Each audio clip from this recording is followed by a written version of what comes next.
My name is Tina. At 35, I'm single and still living at home. I've been so immersed in my work that I turned 35 before I knew it. And my job became my lover, so to speak. Well, I'm not particularly concerned about it, and without any hobbies, I spend my days leisurely at home. Just then, the doorbell rang. Who could it be this early in the morning? What? Why? What's going on? My mom was surprised at what she saw through the peephole. I became curious, seeing my mom's reaction, so I took a peek too. Whoa. I couldn't help but utter in a low voice at the sight of the visitor on the other side. It was Mia, my young brother Andrew's ex-wife. I have a younger brother named Andrew who's 5 years younger. He also lives at home, but today he had to work just for the morning. He divorced Mia 3 years ago, but why now? The situation was so unexpected that not only me, but also my mom and dad were left wondering. Andrew's not here, what should we do? Perhaps we should at least let Andrew know. Right, I'll text him later. We should at least hear what she has to say. If it's awkward for you, I can handle it. When they first got married, my mom had a hard time getting along with Mia. It's not that Mia was ever mean to her, but she has a strong personality when it comes to speaking her mind. And my mom, being the type to always put others first, often found herself overwhelmed. Guess I should handle this. Mom, you might just crumble under the pressure again. I decided to take charge and open the door to greet Mia. Hi, it's been a while. Hi, it has been a while, Tina. What brings you here today? Andrew isn't here, he's at work. Oh, in that case, I can talk to you. I have something to share. Her monotone speech was a familiar tune. I led her from the entrance to the living room. My mom and dad were already there in the living room. We all decided to hear what she had to say. So what's up? What did you want to share? What brings you here, Mia? What do you want to discuss? Oh, I'm sorry. I have a favor to ask Andrew. I'd like him to start paying child support. The word child support left my parents and me stunned. Why would she need child support? The puzzling part was that Andrew and Mia had no children together. Huh? Wait, child support? Yes, that's correct. But you and Andrew divorced 3 years ago, right? Yes. Did you two, reconnect during this time? No, we haven't been in touch since the divorce. Then why child support? Well, I was thinking that it might be nice if he could contribute towards the child I'm carrying. We couldn't grasp what Mia was saying. She seemed unfazed by our shocked faces. My parents' faces turned pale, unsure of what was happening. However, I thought it would be best to ask more questions to understand her intentions better. You know, child support is usually paid to your own child, so if the child you're carrying is Andrew's, then it would make sense for him to pay child support, but... Oh, is that so? I'm sorry. I thought I was entitled to it. My current husband told me I could get it. Mia now looked puzzled too. I wondered what her current husband was teaching her, but I patiently explained that there was no need for Andrew to pay child support as it would not even arise. That's odd. There's nothing odd. Wait, did you come here for this? Well, it's for the baby in my womb. Plus, I was hoping that my ex-husband could help out for the child's sake. I had no idea Mia would say something so outrageous. Wouldn't anyone normal think it was strange if they had thought about it? Just as I was thinking that, Mia's phone rang. It was her current husband. She checked the call in the corner of the living room, and it seemed like she was having a dispute. Just as I was wondering if she really believed she could get the money, Dad began to whisper. Mia's saying some crazy stuff, isn't she? Hey, what do we do? What if she says she won't go home until she gets the money? Well, that's just not possible, right? Why would she appeal to the family of her ex-husband about this? I couldn't understand it, but it was clear that her current husband was involved in some way. While I was quietly talking to Dad and Mom, Mia finished her call and came back. She was grinning. I'm so sorry. I made a big mistake. Oh, is that so? That's good. Haha, everything's good now then. It wasn't child support, it was alimony from the divorce trial. Now Dad, Mom, and I were all stunned. Even seeing us in the state, Mia just continued to smile cheerfully. Huh? Alimony from the divorce trial? My current husband is the type to take anything he can get. Actually, we only got remarried about a year ago, but before we got married, we talked about my divorce with Andrew. Then he said, "You didn't get the alimony from the divorce trial?" Hold on, so the reason for the divorce is because of Andrew? Well, I suppose so. I don't know it clearly. Just wait, let me check on this. I immediately went from the living room to the bedroom, grabbed my phone, and contacted Andrew. I texted him saying, "Did you cheat?" And he immediately called me. Hey, I didn't cheat. What the heck is going on? You know, the alimony from a divorce trial is usually paid by the party who caused the divorce, right? Huh? Yeah, why? Is Mia saying something ridiculous? Well, yeah, so I'm checking. You didn't divorce her at fault, did you? No, we broke up due to personality differences. She didn't do anything either. I see. Okay, I'm coming home now. I'll be there in about 30 minutes. After wrapping up the call with Andrew, I returned to the living room, where Dad and Mom were giving me the "Did you find out anything?" look. I nodded and took a seat on the couch. So, I just checked with Andrew, and he said when you two divorced, it wasn't his fault. What do you mean, his fault? Well, to put it simply, it's the one who caused the divorce. That includes you too, right, Mia? I guess so. It's not like we did anything particularly bad. We did fight quite a bit, though.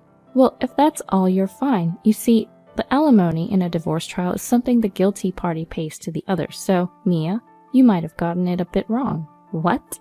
Don't tell me you don't know this. When a woman gets divorced, she gets the alimony from the divorce trial. At that moment, I was in the presence of this crazy woman who believed that women always get the alimony in a divorce trial, regardless of the reason for the divorce. Her eyes were shining and she had this "I'll take what I can get" attitude. I mean, it's good to be assertive, but I wish she had done some research before coming. That's not a thing in the law. What? Surely I'm not wrong this time. My husband said so. Listen, Mia, your husband doesn't write the law. At that moment, we heard the front door open. Andrew had rushed back from work, his face flushed. Hey, what are you doing here? Oh, it's you, Andrew. I didn't need to see you, you know. I heard from Mom and Sis. You're causing trouble, talking about child support and divorce trial alimonies. So what? It's my right. Huh? Do what you want then. Get out. I'm not paying you a dime and I don't have to. You're responsible for this, Andrew. What? Hey, stop it now. I stepped in to stop the escalating argument. I turned to Mia. I'll talk with Andrew about the details later, but from what I'm hearing now, I don't think there will be any money paid to you. What? Why don't you look it up? Anyway, please just leave for now. When I said that, Mia made a sound of annoyance, slammed the door, and left. About 20 to 30 minutes later, I asked Andrew what prompted him to divorce. With her attitude, the stress was just building up. That's why we divorced. She seemed perfectly fine with it. Maybe it's better to say our values differed. Anyway, I didn't do anything during our marriage to warrant an alimony in the divorce trial. Andrew explained, insisting strongly. However, later that evening, a loud crash suddenly echoed from outside. Startled, I stepped out the front door, only to see a car speeding off. To my horror, a part of our flower bed by the front door had been destroyed. It's her. It has to be Mia. This is the kind of ridiculous behavior that made me despise her. What do you mean? Has something like this happened before? During their marriage, Andrew had his fair share of issues with Mia, beyond just personality clashes. Mia was always stirring up trouble in the neighborhood, which often led to Andrew apologizing on her behalf. She also had a spendthrift nature and thought that being a wife meant constantly looking good, spending their savings on beauty treatments and luxury brands. Andrew had to deal with these recurring issues. It seems like this could fall under alimony during the divorce proceedings, don't you think? I wanted to divorce her immediately back then. I just didn't want to have any prolonged relationship with her. While I understood where he was coming from, I couldn't help but confront Andrew about why he hadn't discussed this with me earlier. Despite feeling sorry and expressing his apologies, I reassured Andrew that he hadn't done anything wrong. I just hope nothing else happens from now on. But my wishes did not come true. The very next day, Mia was back, ringing our doorbell, shouting, I did find out that I can claim alimony during the divorce, so give it to me now. Don't you feel sorry for the kid? For 3 days, we responded through the closed door, but Mia wouldn't back down. Then, presumably, her current husband started parking his car in front of our house, destroying something with a hammer he brought from their home, and then leaving. This became a routine, and they harassed us for about a week. I wonder if we should report this to the police. Oh, sorry, I have some work to do. I need to go to my room. I have to admit, this commotion was affecting my work. I work from home doing web-related services. Although my work is primarily remote, the constant doorbell ringing had interrupted an important meeting. Hey, Natalie, I just finished up. Phew. Good work. Seems like you're having a tough time. Have you reported it to the police? My parents don't want to escalate the situation, but I think they're reaching their limits. Natalie's my boss at the company. She's a successful woman, married with a child, a true supermom balancing work and child rearing. Her son recently got married, and she seemed genuinely happy. You should probably report it. If you let it continue, it could become a big problem. You're right, it's been a week, and if this continues, it's going to affect my work. But really, it's a small world, isn't it? Strange people are surprisingly close at hand. Do you have anyone like that too, Natalie? Someone who says, alimony in divorce cases should always go to the woman. Actually, I do. It's my son's wife. Natalie and I had a good laugh at that. But then, Natalie's face suddenly turned serious. Wait, you don't think... I was shocked by what Natalie said next, and I proposed a plan to her. I thought it could be the perfect way to put a stop to this nuisance. The next morning, the doorbell rang, and through the peephole, I saw Mia and a man standing there. Enough is enough. My husband says we're going to get your divorce settlement. Do you really want to suffer more? Beside her, a man was grinning ear to ear. Smiling, Mia continued to bang on the door. I confirmed the situation through the peephole and decided to open the door. You just don't know when to quit, do you? Well, of course, I'm all about getting what I can. However, seeing the person standing behind me, the confidence in Mia's face vanished instantly. Oh my god, what on earth are you doing? In a twist of fate, Mia's current husband's mother was Natalie. During our previous online meeting, Natalie had asked, I could be wrong, but is her name Mia? After several facts matched up, Natalie had kindly agreed to confront Mia in person. Fortunately, Natalie lived about a half-hour away by car and had hurried over first thing in the morning. What do you mean, divorce settlement? What are you trying to do here? No, it's not like that. Answer properly. You've been saying strange things for a couple of weeks now, right? Like, did you know that women can get a divorce settlement? I didn't. I missed out. I don't know if I said that.